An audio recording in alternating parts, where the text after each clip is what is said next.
Good morning everyone, welcome to Eklavya PCS. स्वागत है आप सभी का एकलव्य पीसीएस में। और आज हम चर्चा करने जा रहे हैं 27 जुलाई 2020 के टॉप 10 करंट क्वेश्चंस की। तो अगर आप इस वीडियो लेक्चर की पीडीएफ प्राप्त करना चाहते हैं तो ज्वाइन करें हमारा टेलीग्राम चैनल।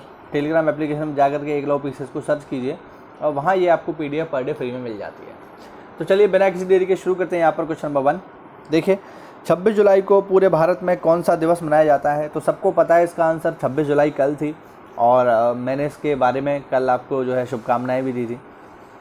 ऑप्शन है कारगिल विजय दिवस, चिपको आंदोलन दिवस, महिला सुरक्षा दिवस या डाक दिवस। तो 26 जुलाई को हम मनाते हैं कारगिल विजय दिवस, क्योंकि 26 जुलाई 1999 को ही हमने कारगिल को जीत लिया था, पाकिस्तान के कब्जे से मुक्त करा लिया था। इसीलिए 26 जुलाई को हम लोग मनाते हैं कारगिल विजय दिवस। आप देख सकते हो व्याख्या में 26 जुलाई को पूरे भारत में कारगिल विजय दिवस मनाया जाता है। यह युद्ध लगभग 60 दिनों तक चला था और 26 जुलाई 1999 को खत्म हो गया और अंत में भारत को जीत हासिल हुई। तो उसी की याद में ये जो है हम दिवस मनाते हैं। चलिए देखें अगला क्वेश्चन। केंद्रीय गृह मंत्री अमित शाह ने हाल ही में किस अभियान की शुरुआत की है? जो हमारी गृह मंत्री जी हैं उन्होंने कौन सा अभियान शुरू किया है? ऑप्शन है वृक्षारोपण अभियान, जल सुरक्षा अभियान, पृथ्वी सुरक्षा अभियान या महिला सुरक्षा अभियान। सही जवाब है इसका विद्यार्थियों वृक्षारोपण अभियान। ठीक है, जो हमारे गृह मंत्री जी हैं उन्होंने शुरू किया है वृक्षारोपण अभियान। केंद्रीय गृह मंत्री जी ने हाल ही में वृक्षारोपण अभियान की शुरुआत की है, जिसके अनुसार कॉलोनियों, घरों, पार्कों इत्यादि में जो है पेड़ लगाए जाएंगे। और इस अभियान के तहत 6 इको पार्क तथा पर्यटन स्थलों का उद्घाटन तथा शिलान्यास भी किया गया है। तो बड़े पैमाने पे वृक्षारोपण करने की बात यहाँ पर अमित शाह जी ने की है और इको पार्क जैसी संरचनाएं विकसित करने की भी यहाँ पर शुरुआत की गई है। चलिए बढ़ते अगले प्रश्न की ओर। जियो मार्ट ऐप ने लॉन्चिंग के 2 महीने में कितने लाख डाउनलोडिंग का आंकड़ा पार कर लिया है? जियो मार्ट एक एप्लीकेशन है, जैसे फ्लिपकार्ट है, अमेज़न है, वैसे ही एक शॉपिंग एप्लीकेशन है जिसका नाम है बच्चों जियो मार्ट। ठीक है, तो 2 महीने में ही इसने कितने लाख जो है डाउनलोड कर लिए हैं, ये प्रश्न है। ऑप्शन है 10 लाख, 20 लाख, 30 लाख या 50 लाख। सही जवाब है इसका विद्यार्थियों 10 लाख, यानी 1 मिलियन डाउनलोड क्रॉस हो चुके हैं इसके। जियो मार्ट ऐप ने लॉन्चिंग के 2 महीने में 10 लाख डाउनलोडिंग का आंकड़ा पार कर लिया है। ऐप्स को रेटिंग करने वाली कंपनी ऐप एनी के अनुसार JioMart app overall shopping segment में भी बहुत आगे है। इस ऐप पर डेली 2.5 लाख ऑर्डर बुक किए जा रहे हैं। तो काफ़ी अच्छे से ग्रो कर रहा है जियो मार्ट एप्लीकेशन। ठीक है, और डेली के 2.5 लाख लोग यहाँ पर ऑर्डर बुक करते हैं इस एप्लीकेशन के थ्रू। तो काफ़ी अच्छे से काम कर रहा है। चलिए आगे देखें। हाल ही में किस देश के मछुआरों ने अपने प्रादेशिक जल में भारतीय ट्रोलर्स मतलब बड़े जहाज, ठीक है, जो आपके जिनमें माल भरा होता है उनको हम कहते हैं ट्रोलर्स।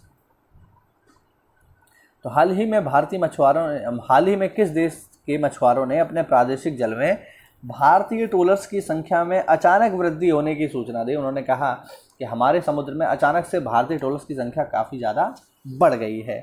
तो इस प्रकार की सूचना किस देश ने दी है? ऑप्शन है आपके पास ऑस्ट्रेलिया, श्रीलंका, अमेरिका या इनमें से कोई नहीं। तो इसका सही जवाब है विद्यार्थियों श्रीलंका। ठीक, आप देख सकते हो व्याख्या में श्रीलंकाई मछुआरों ने हाल ही में अपने प्रादेशिक जल में भारतीय ट्रोलर्स की संख्या में अचानक वृद्धि होने की सूचना दी। प्रादेशिक प्रदेश आधार रेखा से 12 समुद्री मील की दूरी तक फैला हुआ है। इसके हवाई क्षेत्र, सीबेड और सबसाइल पर तटीय देशों की संप्रभुता होती है। देखिए थोड़ा सा मैं आपको इसके बारे में बता दूं। जैसे देखिए हमारी स्थलीय सीमा होती है, उसी प्रकार से हमारी जो है जलीय सीमा भी होती है। तो जलीय सीमा का जो निर्धारण है वो आधार रेखा से किया जाता है, यानी जो तट हैं उनको मिलाते हुए एक रेखा सीधी खींच दीजिए और वहाँ से 12 नॉटिकल मील तक की जो दूरी होगी वो होगी हमारी आधार, मतलब वो होगी हमारी प्रादेशिक समुद्री सीमा। जब हम भूगोल में भारत की सीमाओं का अध्ययन करेंगे तो अब ये पूरा टॉपिक आएगा, तब मैं आपको बताऊंगा अच्छे से। ठीक है, तो ध्यान रखना इस क्षेत्र में भारतीय ट्रोलर्स की संख्या बढ़ गई है, ऐसी सूचना दी है श्रीलंका ने। चलिए आगे देखें। हाल ही में भारत सरकार ने किस नियमावली में संशोधन कर दिया है? ऑप्शन है आपके पास सामान्य वित्तीय नियमावली 2017, सामान्य वित्तीय नियमावली 2018, सामान्य वित्तीय नियमावली 2019। सही जवाब है इसका विद्यार्थियों 2017। भारत सरकार ने हाल ही में सामान्य वित्तीय नियमावली 2017 में संशोधन करते हुए भारत के साथ सीमा साझा करने वाले देशों के निवेशकों की ओर से सार्वजनिक खरीद में बोली लगाने पर कुछ प्रतिबंध आरोपित किए गए हैं। तो ये चेंज कर दिया गया है वित्तीय नियमावली 2017 में, ध्यान रखिएगा, महत्वपूर्ण है। चलिए आगे देखें। ये सवाल तो वही बिल्कुल महत्वपूर्ण है, चाहे आप तैयारी कर रहे हैं बीईओ की, चाहे आप तैयारी कर रहे हैं आरओ की, और चाहे आप तैयारी कर रहे हैं UKSSC के अंतर्गत आने वाले टैक्स कलेक्टर की, तो सभी के लिए मोस्ट इम्पोर्टेंट प्रश्न है ये। इसको मतलब याद कर लो, आप लोग पेपर में मिलना ही मिलना है। क्या है सवाल? किस राज्य सरकार ने डोडामर्ग वन क्षेत्र के लगभग 29.53 वर्ग किलोमीटर क्षेत्र को तिलारी संरक्षण रिजर्व घोषित कर दिया है? ठीक है, ये प्रश्न है, किस राज्य ने जो है घोषित कर दिया है तिलारी संरक्षण रिजर्व? ऑप्शन है आपके पास उत्तराखंड, मध्य प्रदेश, महाराष्ट्र या केरल। सही जवाब है इसका विद्यार्थियों महाराष्ट्र। बहुत ही इंपॉर्टेंट है, ध्यान रखिएगा। हाल ही में महाराष्ट्र सरकार ने सिंधुदुर्ग जिले में स्थित डोडामर्ग वन क्षेत्र के लगभग 29.53 वर्ग किलोमीटर क्षेत्र को तिलारी रिजर्व के रूप में घोषित कर दिया है। तिलारी महाराष्ट्र राज्य का 7वां वन्यजीव गलियारा है, जिसे संरक्षण रिजर्व के रूप में घोषित किया गया है। ठीक है, तो ध्यान रखिएगा, काफ़ी महत्वपूर्ण है। एग्जाम में इस तरीके के सवाल काफ़ी आते हैं, काफ़ी महत्वपूर्ण सवाल है। चलिए बढ़ते अगले प्रश्न की ओर। भारत विश्व में सोने के उपभोग करने के मामले में किस स्थान पर है? सोने का उपभोग, तो खैर ये तो आपको पता ही होगा कि इंडिया में गोल्ड की खपत तो बहुत ज़्यादा है। चाहे कोई शादी विवाह हो या कोई शुभ अवसर हो, सोने का इस्तेमाल तो होता ही है। और मुझे नहीं लगता कि भारत में कोई भी परिवार ऐसा होगा जिसके पास थोड़ा बहुत सोना ना हो। मैं ये तो नहीं कह रहा कि एकदम सोने के भंडार लगे हुए हैं लोगों के घर पे, लेकिन हाँ, अपने अपने हिसाब से लोगों के पास सोना ज़रूर होता है, क्योंकि शादी विवाह के शुभ अवसर पर सोना मिल ही जाता है। तो ऐसे में भारत में सोने की खपत है बहुत ज़्यादा। तो विश्व के लिहाज से अगर हम देखें तो सोने का उपभोग करने के मामले में हम किस स्थान पर हैं, ये प्रश्न है। ऑप्शन है दूसरे स्थान पर हैं, तीसरे स्थान पर हैं, या पहले स्थान पर हैं, या 7वें स्थान पर हैं। सही जवाब है इसका विद्यार्थियों हम दूसरे स्थान पर हैं सोने की खपत के मामले में। चीन के बाद, यानी पहले स्थान पर चीन है, चीन के बाद भारत विश्व का दूसरा सबसे बड़ा सोने का उपभोक्ता है। हाल ही में भारत में सोने की कीमतें 50,000 रुपये प्रति 10 ग्राम के स्तर को भी पार कर गईं। वर्ष 2020 की छमाही में सोने का प्रदर्शन काफ़ी शानदार रहा। ठीक, तो कहने का मतलब ये है कि काफ़ी ज़्यादा खपत है सोने की इंडिया में, और उसी का परिणाम है ये कि हम दूसरे सबसे बड़े कंज्यूमर हैं गोल्ड के पूरी दुनिया में। चलिए देखें आगे। किस देश ने 3D प्रिंटेड एयरक्राफ्ट का सफल परीक्षण किया है? 3D printed. ऑप्शन अमेरिका, रूस, ब्रिटेन या जापान। सही जवाब है इसका विद्यार्थियों रूस। रूस ने MGTD-20 gas turbine 3D printed aircraft का सफल उड़ान परीक्षण किया है। यह उड़ान परीक्षण तातरस्तान के कजानवश विमानन केंद्र पर किया गया।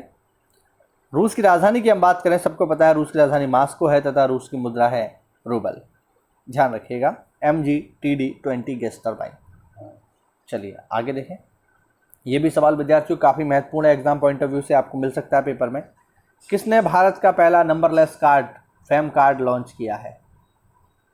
भारत का पहला नंबरलेस कार्ड। ऑप्शन फैम पे, फ़ोन पे, गूगल, या इनमें से कोई नहीं। सही जवाब है इसका फैम पे। देखिए विद्यार्थियों, ये है क्या नंबरलेस कार्ड का मतलब? क्या नंबरलेस कार्ड का मतलब ये है कि इस कार्ड पर कोई नंबर नहीं होगा किसी प्रकार का। ठीक है, और ये जो कार्ड है मुख्य रूप से किशोरों के लिए बनाया गया है। 18 साल या उससे कम के बच्चों के लिए इसको बनाया गया है। ठीक, ध्यान रखिएगा, नंबरलेस कार्ड है भारत का पहला, बहुत महत्वपूर्ण है।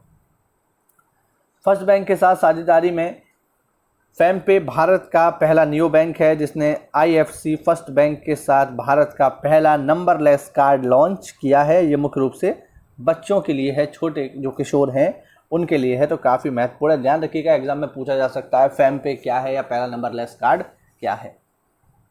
और आज के लिए अंतिम प्रश्न, खेलो इंडिया युवा खेलों की मेजबानी कौन सा राज्य करने वाला है? तो खेलो इंडिया युवा खेलों की मेजबानी करने वाला है विद्यार्थियों, ऑप्शन है कर्नाटका, झारखंड, हरियाणा या तमिलनाडु। सही जवाब है इसका हरियाणा। ये खेल होंगे 2021 में और इनका आयोजन होगा विद्यार्थियों हरियाणा में। ठीक है, ये खेल स्टार्ट हुए थे 2018 से, आप व्याख्या में देख पाओगे। ठीक है, खेलो इंडिया खेलों का आयोजन जो है 2018 में पहली बार दिल्ली में हुआ था, दूसरी बार 2019 में महाराष्ट्र में हुआ, तीसरी बार जो है जनवरी 2020 में, मतलब अभी जो है असम के गुवाहाटी में हुआ था। ये चौथा संस्करण है और चौथे संस्करण का आयोजन हो रहा है हरियाणा में, ध्यान रखिएगा।